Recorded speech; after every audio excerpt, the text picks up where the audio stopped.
Fernando just informed me that the amplifier is all tidied up and put back together. All our wires are connected. You can't even tell. It looks totally factory. Unfortunately, at time of filming, this harness, the T harness, isn't available. It will be, but right now it's not. That looks great.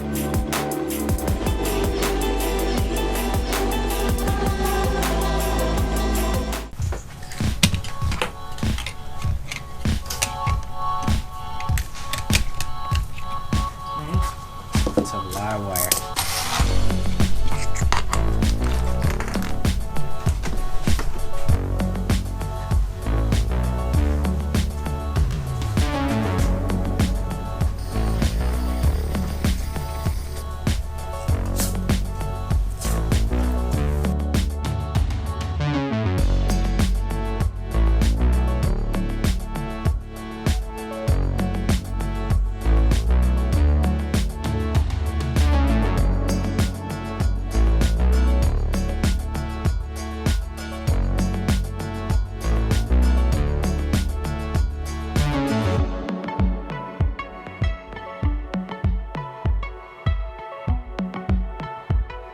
Done putting the subwoofers together.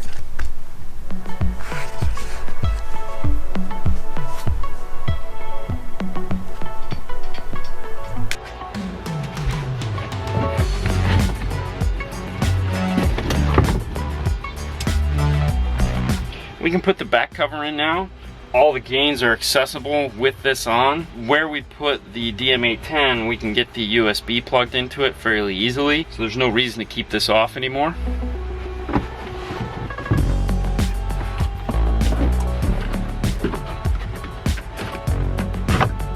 Alright, we're back in business with this on. Get the seats in, get this all put back together, get the box in, start debugging the system, make sure everything's doing what it needs to do. Super excited about that. It's that time again. Everything back together, and we're getting ready to set up the DSP. First thing we want to do on the DM810 is look at your input settings. This process is pretty much true for every DSP. Some DSPs have a whole startup section that walks you through this. Audio Control doesn't, so we've kind of made one up. The first thing, we label our channels. In this case, none of these inputs are being used because we're going Toshlink. The only one of these that is being used is 7 and 8. We can go to our output view now. Inputs 1 and 2 are tweeters, and they're going to be fed from 7 and 8. 3 and 4 output is going to be mid, and it's going to be fed from 7 and 8. On the DM810, 7 and 8 is going to be on in every page, just because that's part of testing. On all the other amplifiers, 5 and 6 is on all the time, because that's your Toshlink input, and when they're testing the amplifier, that input always has to be on. 5 and 6 is going to be mid bass. 7 and 8 are going to be rear fill. 9 is going to be subwoofer, and 10 is not going to be used. Doing a quick overview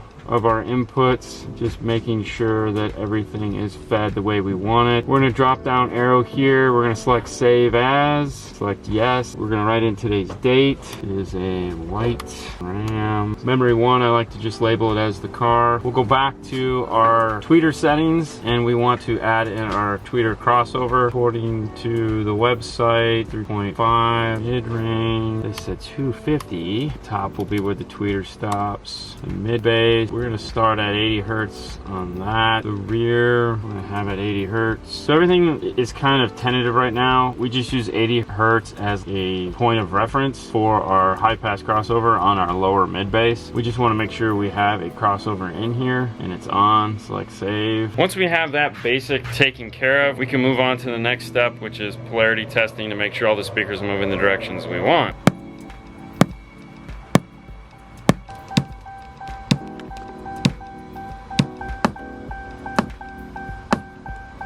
Is that side good?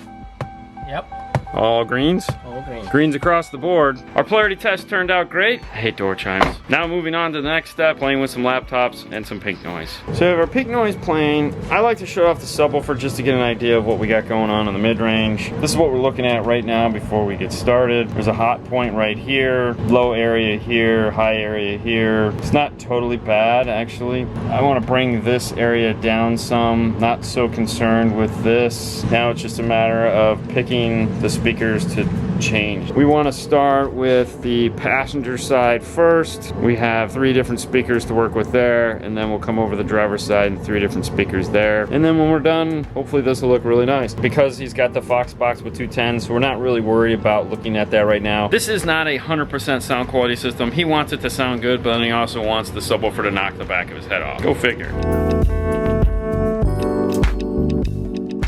I got Fernando inside taking a listen. I've been tweaking it, playing with it. Doing a 3-way set is a lot of work. You have to make sure that you get this side to match that side, no matter what you're doing, whether you're doing a 2-way or a 3-way set. You guys always ask, what are we trying to do? Show me your method.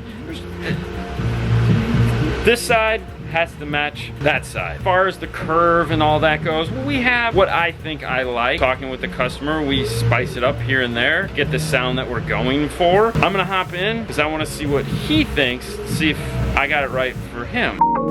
God, he's picky. All right, Joe. That was touch. That was that one right there. Yeah. That was it. That's what did it for you. Yeah. All right, so let's recap what we had happen here. Where do we start? Well, we could always go back to episode 1 and part 1 and see what we did there. But to recap, we took everything out, we reinstalled it. You know what? Let's hop out and we'll show you what we did, and we'll go over kind of the criteria. First things first, he wanted the mid-range up in the dash. He wanted the tweeter in the door. As we saw, this has that little tiny hole. Tweeter fits in there much better. We get a lot more sound coming out of there, and because we're active, we were able to blend it all together and make it sound really nice. He wanted to make sure that this seat folded into place and that it slid all the way back, which it does now, as you heard that thunk. I will say the box we went with is a little bit more convenient. It's ported on either side. This is the Fox box. If he takes out the floor mat, he could still get to his cool cabinets, which he wanted to do. They're down firing. We have grills on the woofers to keep them safe. If you saw the part where Fernando put the speakers in the box, they didn't have grills on them at the time. They do now to make them nice and secure. Next up, making everything fit back here so it's serviceable. We have access to this side of the amplifier, access to this amplifier. This piece of course comes up, which gives us access to plug in the DSP. We can get to the fuse holder down there. And of course you guys remember the nice mount that Fernando made for the fuse holder underneath the hood. What am I forgetting, Fernando? Well, we actually mounted everything, especially like we made the custom mounts for the speakers. They're just not hacked up and jammed into the hole. We didn't have to use rubber spacers. Well, I think that's it. I think we ticked all the boxes. Yeah. Oh yeah, which reminds me, we disconnected the factory speakers, so it still had these guys up here playing as well as the center channel, which was really screwing everything up. 911, this one is officially over. Done. Like the way it sounds. I hope he likes it as much as we did. Yep. I want to thank Audio Frog for getting that tweeter out to us. Really quick. It's sounding good. Check out Audio Frog at audiofrog.com. You guys know where to find us. Fernando, On to the next one, guys. you guys have a wonderful night as always. We'll see you later next time.